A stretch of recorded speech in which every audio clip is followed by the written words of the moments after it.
Bonjour mesdames et messieurs et bienvenue. Ouvrons ce flash d'information avec justement cette information. Après un séjour passé en France, le président Alassane Ouattara regagne Abidjan ce mardi. Autre sujet, les inscriptions des étudiants pour l'année académique 2013-2014 à l'université Félix Houphouët-Boigny de Cocody prendront fin le vendredi prochain. Les étudiants s'activent donc pour ces inscriptions, une formalité importante pour se faire identifier. Pour réviser et adapter les outils de planification de l'urbanisation de la ville de Bouaké, le ministère de la Construction, du Logement, de l'Assainissement et de l'Urbanisme a fait réaliser des études. Les résultats de ces études viennent d'être présentés aux autorités administratives, politiques et aux populations de Bouaké. Soro Corona, Chaltato. L'anarchie dans les extensions des périmètres urbains et l'occupation incontrôlée des domaines publics ont permis ces 15 dernières années la prolifération des quartiers précaires. Ces attitudes mettent en mal le plan directeur d'urbanisme de plusieurs villes de Côte d'Ivoire, dont Bouaké. Pour résoudre les problèmes de développement de Bouaké, dont les outils de planification sont devenus caducs, le ministère de la Construction, du Logement, de l'Assainissement et de l'Urbanisme a fait appel aux experts européens pour des travaux d'études d'urbanisme. Objectif : réviser les documents de planification dans une perspective de développement durable.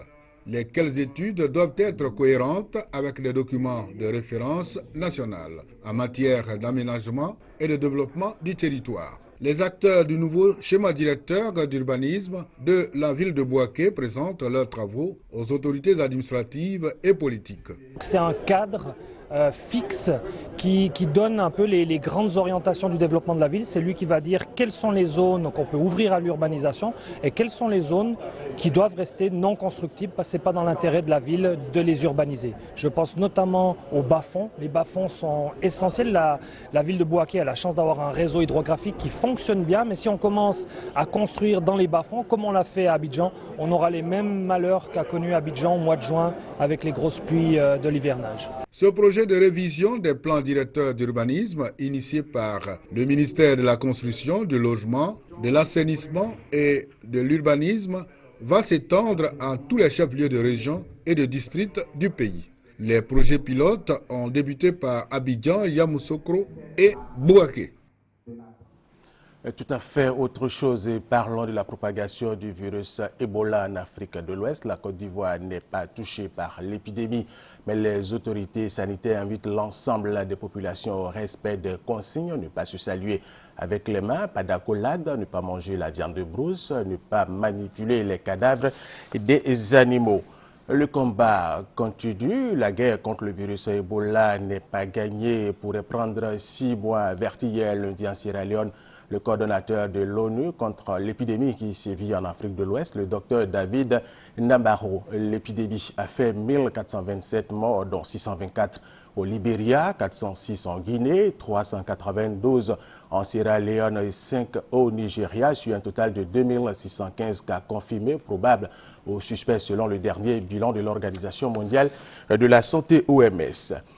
Dans ce combat, un nouveau front s'est ouvert en Afrique centrale avec la découverte d'un foyer dans une zone reculée de la République démocratique du Congo, distant de celui qui sévit en Afrique de l'Ouest, d'après les autorités sanitaires congolaises et internationales. En Afrique de l'Ouest, il s'agit de la souche Zaïre, alors qu'en République démocratique du Congo, c'est la souche Soudan qui a été détectée. 11 patients sont actuellement à l'isolement. C'est vrai, la RDC est habituée aux épidémies de fièvre hémorragique, mais les autorités demandent le soutien financier de la communauté internationale. Les corps de 170 migrants africains dont l'embarcation a chaviré vendredi au large de la Libye ont été retrouvés. Le lieu du drame se situe près de la localité d'Al-Karabouli, à 60 km à l'est de Tripoli. Le Premier ministre français, pour terminer, le Premier ministre français Manuel Valls a reconduit dans ses fonctions au lendemain de l'annonce de la démission du gouvernement français. Il doit annoncer ce mardi Et dans la journée, la composition de sa nouvelle équipe après la crise gouvernementale avec les départs d'Arnaud Mombou, Aurélie Filippetti et Benoît Hamon en désaccord avec la politique d'austérité du président français François Hollande.